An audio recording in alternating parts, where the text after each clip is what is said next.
Hey everybody, I wanted to talk about basic garden maintenance, just something that you would do every day. At least this is what I do every day. And hopefully you can hear me over the motor. My son's riding his bike. First of all, what I do in the morning, I try to get up really early because it's really hot right now. So first of all, what I do in the mornings, I usually take a little walk through the garden. I look for things like pests, hornworms, squash bugs, anything like that, and do whatever I need to do to remove those or take care of that. So that's the first thing I do. And then I also make sure that there's no weeds. Right now I have cardboard and straw down in the paths. Like the only place I don't have cardboard is where like the plant comes out of, like just an area about that big. So there's not a lot of weeding in my garden to do. If there is, it's just like around the base of the plant, which isn't a whole lot.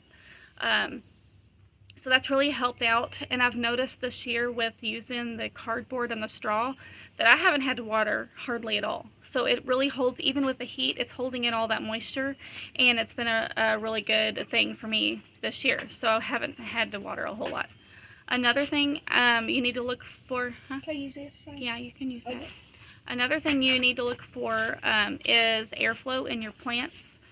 So like when you're looking at your tomatoes, if there's a whole bunch of limbs and stuff that are growing together, you need to kind of cut some of that out so that there's airflow, because if you don't have airflow, you're going to have diseases. So make sure that you're pruning your plants. It also helps your tomatoes to grow bigger, so that's positive. Another thing, you just need to look for anything that might need some fertilizing. You don't have to fertilize all the time, but just make sure that your plants don't look like they're lacking in some kind of nutrient. So those are some things that you need to look for while you're walking through your garden. Of course, other things you need to look for, make sure that you're pulling off your ripe vegetables or fruits so that you're not hindering growth of anything else that hasn't grown. And you don't want those rotting on the plant. So now if you're wanting to save seeds, then you can, like some things like beans, you're going to want to let those kind of dry up before you harvest them. Tomatoes, you can harvest the seeds right out of a ripe tomato. So that's, you can just, you don't have to let those sit on the vine to ripen up or to get the seeds. I have my first ripe husky cherry tomato.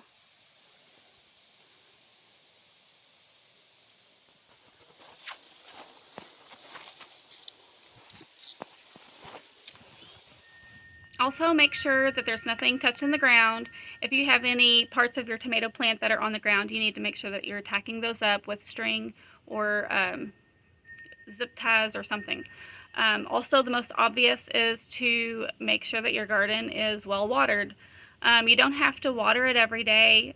In fact, if you water it every day, it's probably not as good for it as watering once a week. If you do one watering a week, really deep watering, like I'm talking turn on your soaker hoses or sprinkler system or whatever kind of water system you have and leave it on for probably over an hour. Like you need a really good couple inches of deep watering. And what that does is it encourages the roots to grow deeper.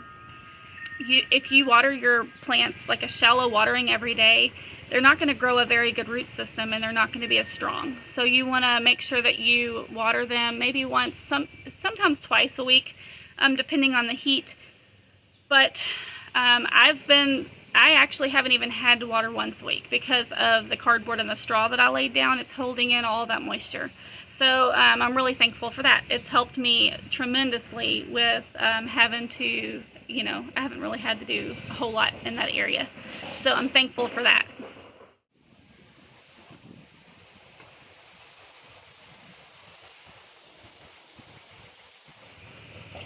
Be sure to cut off any limbs. I call them limbs, but they're like really the branches of the tomato plants or really any plants. Anything that looks spotty or diseased, make sure you cut that off so that it doesn't spread. And check the plants all over just to make sure that it hasn't already spread.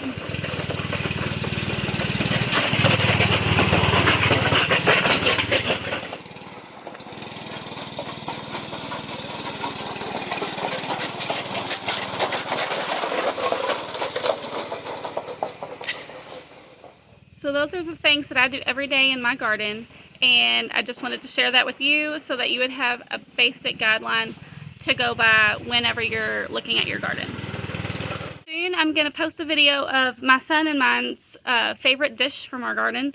We like to fry squash and zucchini and onion from our garden, and it's so good and it's real simple. So I'll post a video on that soon.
I just want to let you all know I am not a professional.